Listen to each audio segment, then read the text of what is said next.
شروع اللہ کا نام لے کر جو بڑا مہربان نہایت رحم والا ہے۔ سچ مچ ہونے والی، وہ سچ مچ ہونے والی کیا ہے؟ اور تم کو کیا معلوم ہے کہ وہ سچ مچ ہونے والی کیا ہے؟ وہی کھڑکھڑانے والی جس کو سمود اور عاد دونوں نے جھٹلایا۔ سو سمود تو زبردست زلزلے سے ہلاک کر دیے گئے، رہے عاد تو ان کو نہایت زوردار آندھی سے تباہ کر دیا گیا۔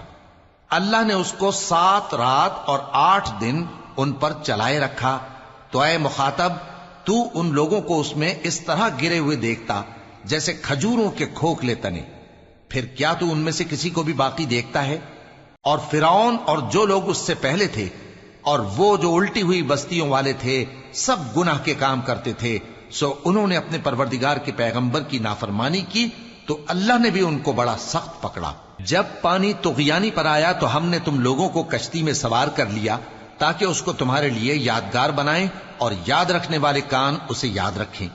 پھر جب سور میں ایک بار پھونک مار دی جائے گی اور زمین اور پہاڑ دونوں اٹھا لیے جائیں گے، پھر ایک بار ہی توڑ پھوڑ کر برابر کر دیے جائیں گے، تو اس روز ہو پڑنے والی یعنی قیامت ہو پڑے گی، اور آسمان پھٹ جائے گا تو وہ اس دن کمزور ہوگا، اور فرشتے اس کے کناروں پر ہوں گے، اور تمہارے پروردگار کے عرش کو اس روز 8 فرشتے اپنے اوپر اٹھائے ہوں گے۔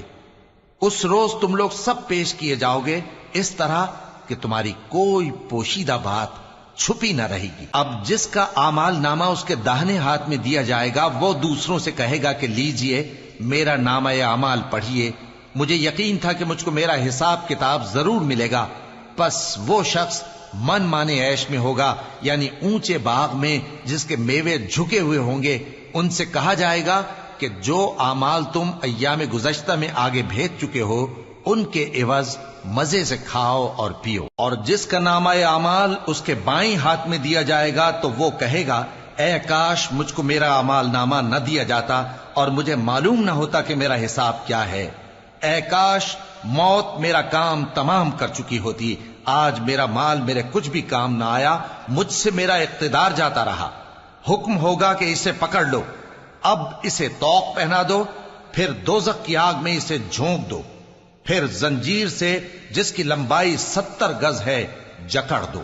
یہ نہ تو اللہ عظمت والے پر ایمان لاتا تھا اور نہ فقیر کے کھانا کھلانے کی ترغیب دیتا تھا، سو آج اس کا بھی یہاں کوئی دوست نہیں اور نہ اس کے لیے کوئی کھانا ہے سوائے زخموں کے دھون کے، جس کو گناہگاروں کے سوا کوئی نہیں کھائے گا۔ سو میں ان چیزوں کی قسم کھاتا ہوں جو تم کو نظر آتی ہیں اور ان کی جو تمہیں نظر نہیں آتی، کہ یہ قرآن ایک معزز فرشتے کا پہنچایا ہوا کلام ہے، اور یہ کسی شاعر کا کلام نہیں، مگر تم لوگ بہت ہی کم ایمان لاتے ہو، اور نہ کسی کاہن کا قول ہے، لیکن تم لوگ بہت ہی کم غور و فکر کرتے ہو۔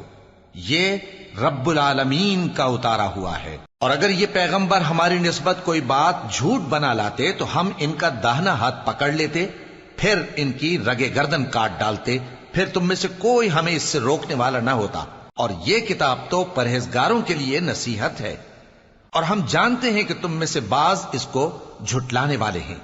نیز یہ کافروں کے لیے موجب حسرت ہے، اور کچھ شک نہیں کہ یہ یقین کرنے کے لائق ہے۔ سو تم اپنے پروردگار عظیم کے نام کی تسبیح کرتے رہو۔